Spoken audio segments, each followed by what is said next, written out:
ராஜராஜேஸ்வரிக்கு ரோக பர்வத தம்போழியை நமஹா அப்படின்ட்டு லலிதா சகஸ்ரநாமத்தில் ஒரு நாமம். அதாவது பெரிய மலை, அந்த மலை ஒளி கொண்டு பிளக்க முடியாது, இந்திரனுடைய வஜ்ராயுதம் கொண்டுதான் பிளக்க முடியும்.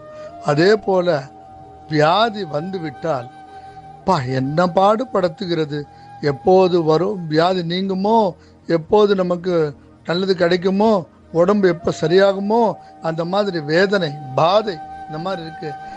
அந்த மாதிரி ரோக பர்வத தம்போழியை நமக வியாதியாகிற மலையை கருணை என்கின்ற வஜ்ராயுதம் கொண்டு ராஜராஜேஸ்வரி அம்பாள் பிளக்கிறாள்.